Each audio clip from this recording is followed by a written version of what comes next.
رب العزت نے سورہ آل عمران کی آیت 92 میں ارشاد فرمایا لَن تَنَالُوا الْبِرَّ حَتَّى تُنْفِقُوا مِمَّا تُحِبُّونَ، تم ہرگز بھلائی کو نہیں پا سکو گے جب تک راہ خدا میں اپنی پیاری چیز خرچ نہ کرو۔ اللہ رب العزت نے اس آیت میں فرمایا کہ تم ہرگز بھلائی کو نہیں پہنچ سکتے جب تک تم اللہ کی راہ میں، اللہ کی بارگاہ میں، اللہ کے لیے اپنی پسندیدہ چیز خیرات نہ کر دو، اپنی پسندیدہ چیز اللہ کی راہ میں خرچ نہ کر دو، تب تک تم بھلائی کو نہیں پہنچ سکتے۔ اور یہاں پر فرمایا گیا اپنی پسندیدہ چیز کو، یعنی کہ جو چیز ہمیں پسند ہو اس چیز کو اللہ تبارک و تعالی کی بارگاہ میں خیرات کرنے کا حکم دیا گیا۔ جس چیز سے ہم محبت کرتے ہیں اس چیز کو اللہ کی بارگاہ میں خرچ کرنے کا حکم دیا۔ صحیح بخاری اور مسلم شریف کی حدیث ہے کہ حضرت ابو طلحہ انصاری رضی اللہ تعالیٰ عنہ، آپ کے پاس ایک باغ تھا اور آپ کو وہ بہت زیادہ پسند تھا، لیکن آپ فرماتے کہ جب میں نے قرآن مقدس کی آیت کریمہ پڑھی کہ اپنی پیاری چیز اللہ کی راہ میں خرچ کرو، تو میں نے حساب لگایا کہ میرے پاس کون سی چیز ہے جو مجھے سب سے زیادہ پیاری ہے۔ تو حضرت ابو طلحہ رضی اللہ تعالیٰ فرماتے ہیں تو میں نے حساب لگایا تو پایا کہ میرے پاس ایک باغ ہے جو مجھے بہت زیادہ پسند ہے۔ تو حضرت ابو طلحہ حضور کی بارگاہ میں گئے اور عرض کی یا رسول اللہ، میں نے اللہ کا حکم سنا، اپنی پیاری چیز خرچ کرنے کا اللہ نے حکم دیا ہے۔ تو عرض کرنے لگے یا رسول اللہ، میرے پاس ایک باغ ہے جو مجھے سب سے زیادہ پیارا ہے اور میں اس باغ کو اللہ کی راہ میں خیرات کرنا چاہتا ہوں، اس لیے کہ یہ مجھے سب سے زیادہ پسند ہے، اس لیے میں خرچ کر رہا ہوں۔ تو حضور علیہ السلام نے حکم دیا کہ تم اللہ کی راہ میں خرچ کرنا چاہتے ہو؟ کہا۔ تو نبی فرماتے ہیں کہ تم ایسا کرو، تم اپنے اس باغ کو اپنے رشتہ داروں میں تقسیم کر دو۔ تو وہ صحابی نے عرض کی یا رسول اللہ، میں تو اللہ کی راہ میں خرچ کرنا چاہتا ہوں، آپ کہہ رہے کہ رشتہ داروں میں اس کو تقسیم کر دیا جائے۔ تو حضور فرماتے کہ اگر تم اپنی مرضی سے، یعنی کہ اگر تم یہ مال، یہ باغ اسلام کو وقف کر دو گے تو تمہیں ایک ثواب ملے گا، اگر تم یہ اسلام کے لیے وقف کر دو تو ایک ثواب ملے گا، کسی غریب کو، کسی فقیر کو دے دو تو ایک ثواب ملے گا، لیکن اگر تم یہ رشتہ داروں میں بانٹو گے تو 2 ثواب ملیں گے۔ عرض کی یا رسول اللہ وہ کیسے؟ تو حضور فرماتے چونکہ تم اللہ کی راہ میں خیرات کرنا چاہتے ہو تو تمہیں خیرات کرنے کا بھی ثواب ملے گا، اور چونکہ اگر تم اس کو رشتہ داروں میں تقسیم کرو گے تو رشتہ داروں کے ساتھ صلح رحمی کرنے کا بھی ثواب اللہ عطا فرمائے گا، تو 2 ثواب تمہیں ملیں گے۔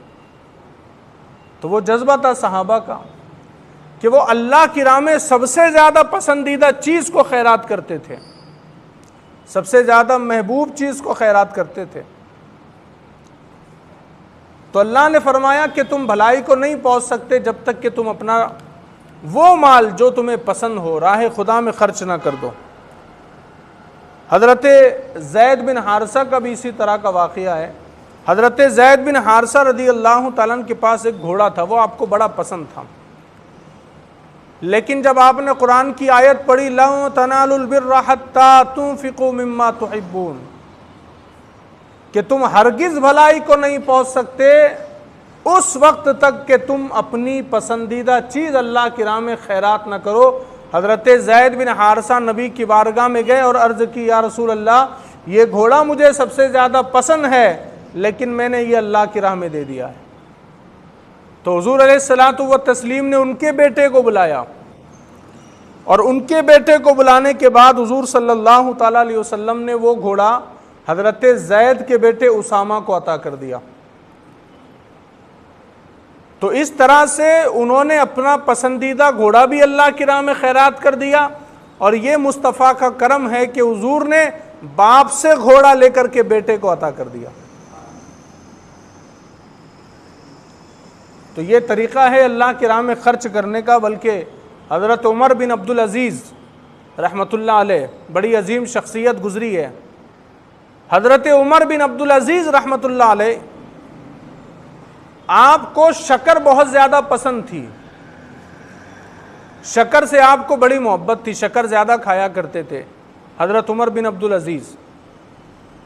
تو آپ نہ شکر کی بوریاں منگاتے تھے اور غریبوں میں شکر کی بوریاں تقسیم کرتے تھے۔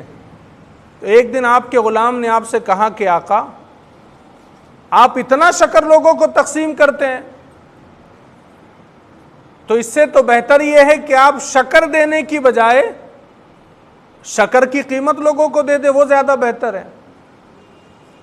تو حضرت عمر بن عبدالعزیز رحمۃ اللہ علیہ فرماتے ہیں کہ میں نے خدا کا کلام پڑھا ہے اور اللہ نے کہا ہے اپنی پسندیدہ چیز خیرات کرو۔ کہا دینے کو تو میں پیسہ بھی دے سکتا ہوں، دولت بھی دے سکتا ہوں، لیکن اللہ کا حکم ہے اپنی پسندیدہ چیز خیرات کرو۔ تو مجھے سب سے زیادہ شکر پسند ہے، اس لیے میں تقسیم کرتا ہوں، شکر کی بوریاں لوگوں میں بانٹتا ہوں۔ تو یہ جذبہ ہے، جب اللہ نے حکم دے دیا کہ پسندیدہ چیز خیرات کرو تو یہ انداز ہونا چاہیے بندے کا۔ ہمارا حال تو یہ ہوتا ہے، ہم کیا اللہ کی راہ میں پسندیدہ چیز خیرات کریں گے؟ قیمتی چیز اللہ کی راہ میں دینے کے بارے میں تو سوچنا ہی نہیں۔ ہمارا تو حال یہ ہے، ہم اگر کبھی کسی مدرسے کو، کسی غریب کو، کسی مسجد کو، کسی یتیم کو اگر 10-20 روپے دینے پر بھی اگر ہم آ گئے تو ہم دیکھتے کہ سب سے زیادہ جونی نوٹ کون سی ہے، سب سے پرانی نوٹ کون سی ہے۔ اگر ہم کسی کو دینے پر بھی آ گئے تو ہمارا انداز یہ ہے، کسی فقیر کو دینے سے پہلے جیب چیک کریں گے چلر ہے یا نہیں ہے۔ کسی مسجد کی جھولی میں 10 روپے ڈالیں گے بھی تو ایسی نوٹ ڈالیں گے جو سب سے زیادہ خراب ہو، سب سے زیادہ گندی ہو، سب سے زیادہ کمزور ہو، ایسی نوٹ ڈالیں گے۔ تو یاد رکھیے، اللہ فرماتے اپنی پسندیدہ چیز اللہ کی راہ میں تم کو دینا ہے، تبھی تم کامیاب ہوں گے۔ اور پھر آگے اللہ ارشاد فرماتا ہے وَمَا تُنْفِقُوا مِنْ شَيْءٍ فَإِنَّ اللَّهَ بِهِ عَلِيمٌ، اور تم جو کچھ خرچ کرتے ہو اللہ اسے جانتا ہے۔ اللہ تبارک و تعالیٰ جانتا ہے جو تم خرچ کر رہے ہو، جو مال تم نے دیا ہے اللہ وہ بھی جانتا ہے، اور کس نیت سے تم نے خرچ کیا اللہ وہ بھی جانتا ہے۔ اچھی نیت سے اگر تم نے پیسہ اللہ کی راہ میں خرچ کیا تو اللہ وہ بھی جانتا ہے، اور اگر تم نے صرف دکھاوے کے لیے، دکھانے کے لیے لوگوں کو خرچ کیا اللہ وہ بھی جانتا ہے۔ دل میں نیت کیا ہے ہماری؟ اگر کسی کو چند پیسے ہم دے رہے ہیں تو کہیں ہمارے دل میں یہ نیت تو نہیں ہے کہ لوگ مجھے مالدار کہیں، لوگ کہیں کہ یار وہ بڑا سخی حاتم ہے؟ یہ نیت تو ہماری نہیں ہے۔ ہم کو یہ دیکھنا چاہیے، چاہے ہم کسی فقیر کو 1 روپیہ دے رہے ہو، لیکن نیت دل میں ہونی چاہیے کہ اللہ تیرے لیے دے رہا ہو، کسی بندے کے لیے نہیں۔ چاہے کسی مسجد میں، کسی مدرسے میں 10 لاکھ روپے دے رہے ہو، نیت یہ ہونی چاہیے اللہ عزت کے لیے نہیں دے رہا ہو، نام کے لیے نہیں دے رہا ہو، تیری رضا کے لیے دے رہا ہو۔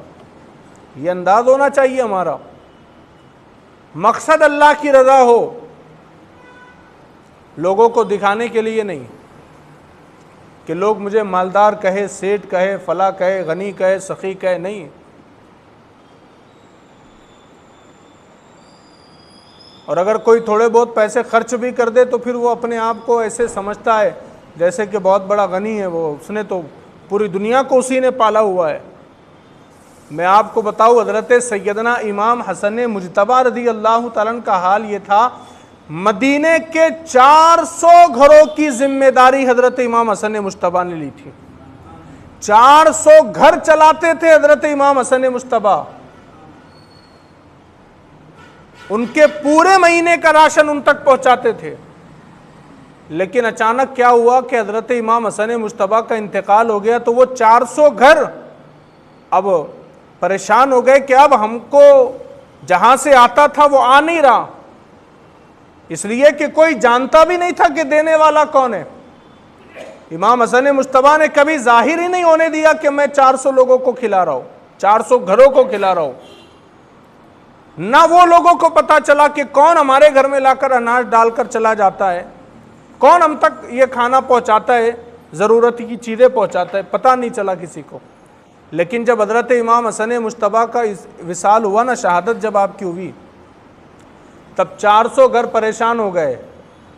اب ڈھونڈنے لگے کہ کون دیتا تھا، کون دیتا تھا، تو پتہ تو نہیں چلا، لیکن اتنا ان کو پتہ چلا کہ یار کسی اور کا نہیں، نہ کوئی مدینے سے گیا ہے، نہ کسی اور کا انتقال ہوا۔ ہاں البتہ مدینے میں ایک شخص کا انتقال ہوا، اسے دنیا امام حسن مجتبیٰ کہتی ہے۔